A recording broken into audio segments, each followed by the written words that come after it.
ओम शांति। आज गणेश चतुर्थी की सभी को बहुत बहुत हार्दिक शुभकामनाएं। मुबारक हो, बधाइयां। आज सारे भारत भर में गणेश उत्सव बड़े धूमधाम से हर्षोल्लास के साथ मनाया जाता है।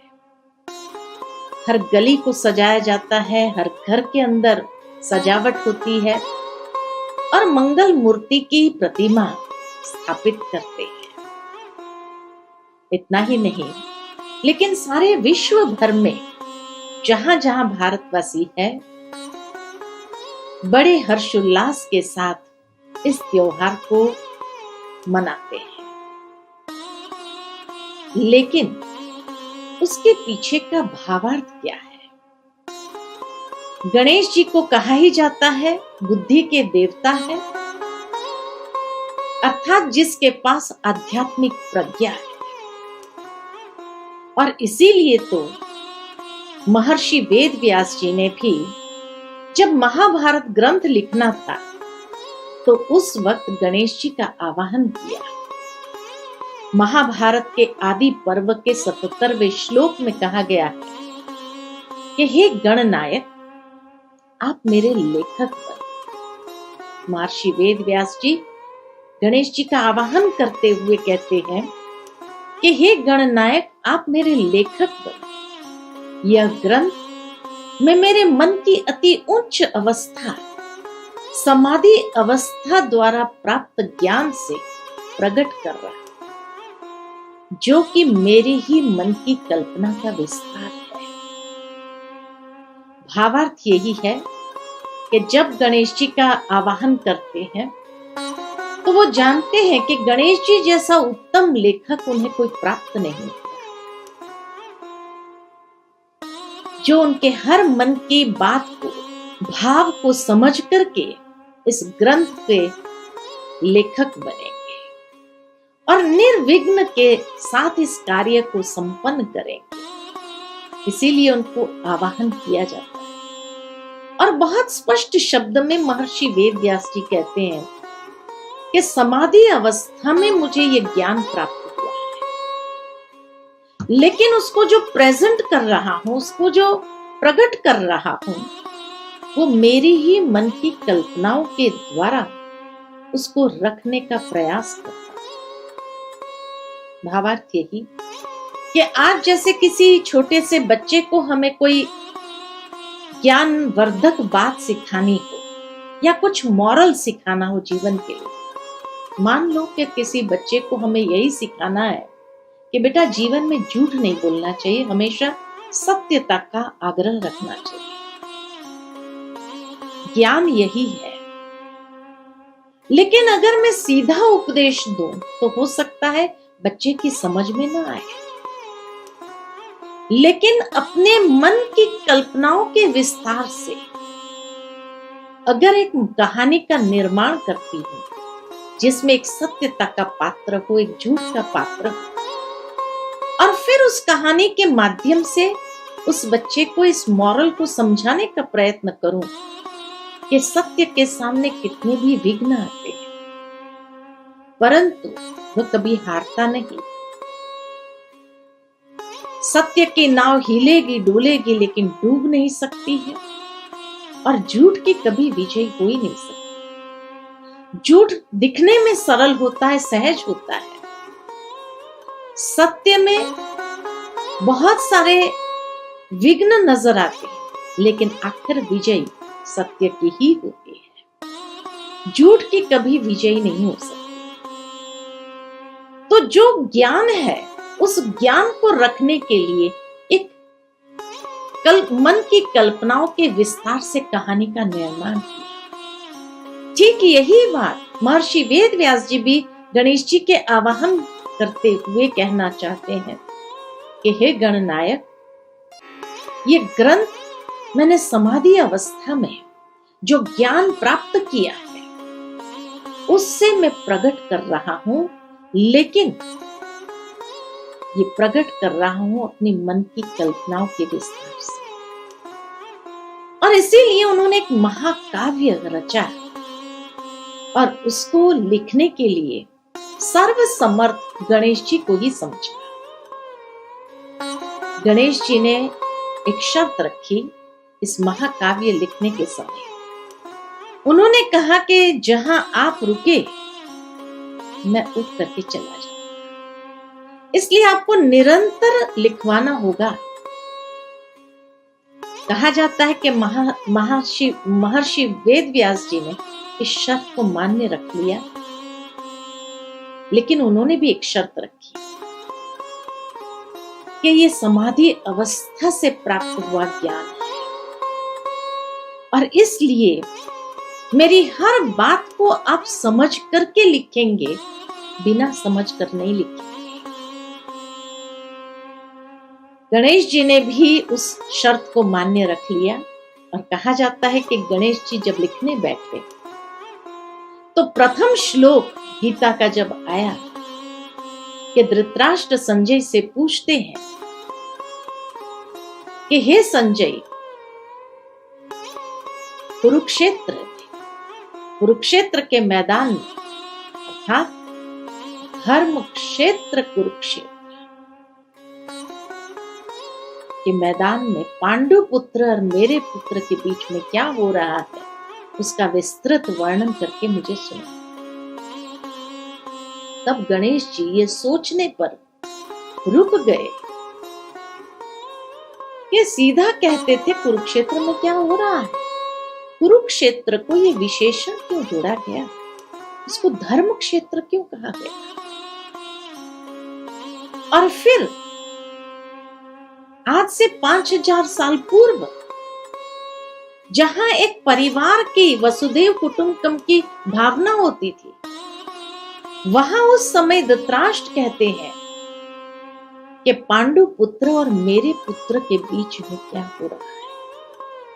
एक ही परिवार के सदस्य, उसके बाद भी मेरा और पांडु पुत्र अर्थात मेरे और तेरे की भावना कहां से आई।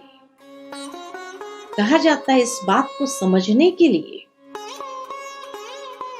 सोचने के लिए गणेश जी भी मजबूर हो गए, रुकना पड़ा और रुक करके उस बात को समझ करके कि कलयुग के अंतिम समय में घर घर के अंदर एक ही परिवार के अंदर ये भावना पनपने लगेगी, जहां तेरे और मेरे का भाव होगा,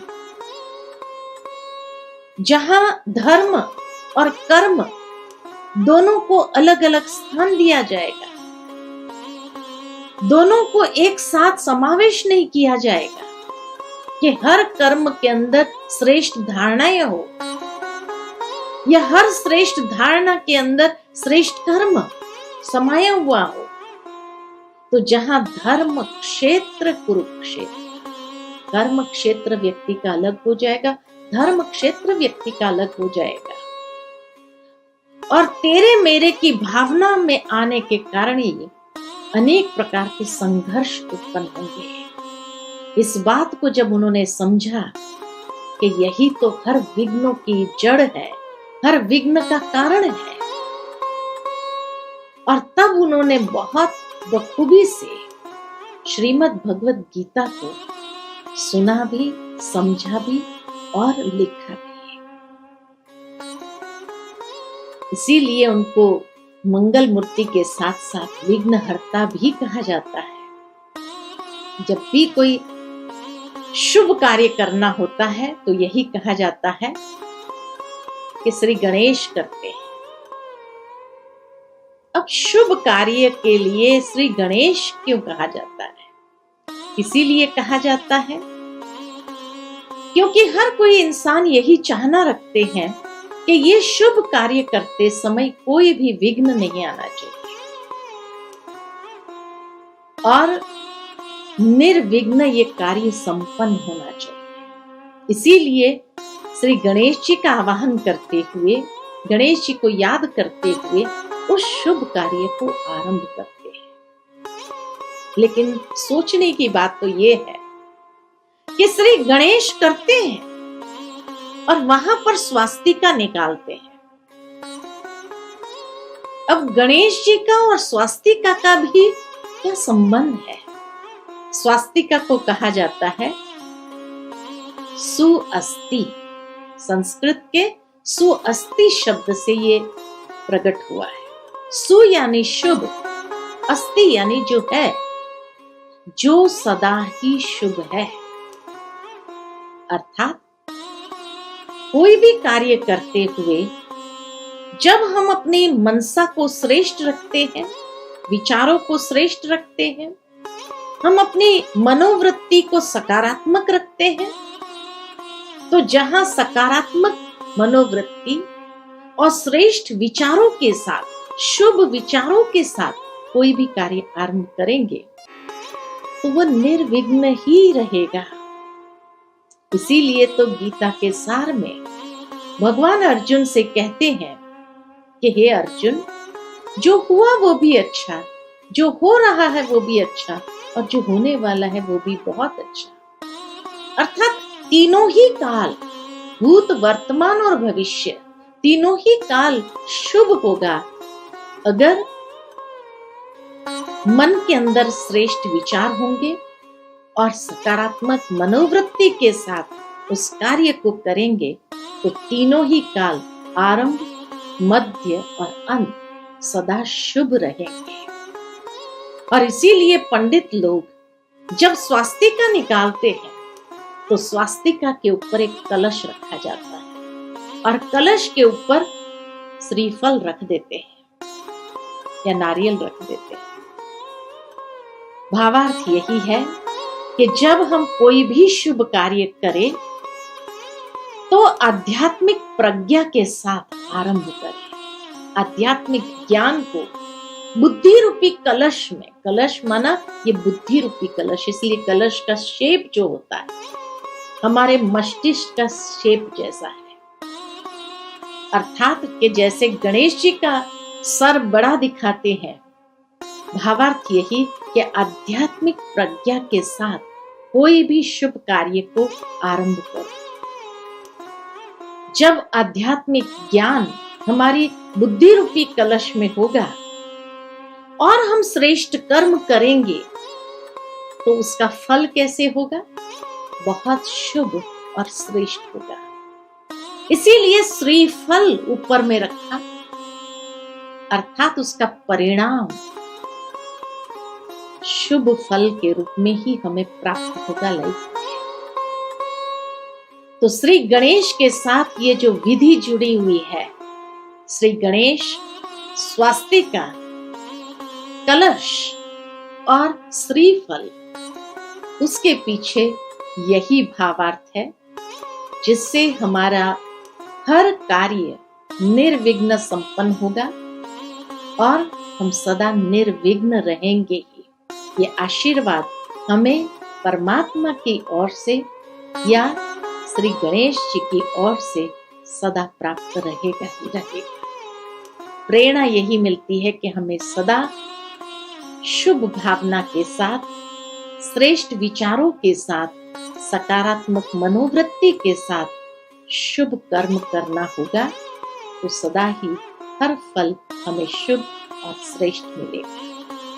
तो आज गणेश जी के विशेष ये उत्सव में हम सभी यही प्रेरणा प्राप्त करेंगे कि शुभ कार्य करने के लिए सदा आध्यात्मिक प्रज्ञा को साथ लेकर के चले, उसी को जीवन का एक हिस्सा बना दें और ज्ञान का प्रैक्टिकल एप्लीकेशन जब हमारे जीवन के हर कर्म में होगा तो सदा हम निर्विघ्न बने रहेंगे। और यही आशीर्वाद के साथ, यही शुभ भावना, शुभ कामना के साथ आज पुनः गणेश जी की चतुर्थी के सबको बहुत बहुत मुबारक हो, मुबारक हो, मुबारक हो। ओम शांति।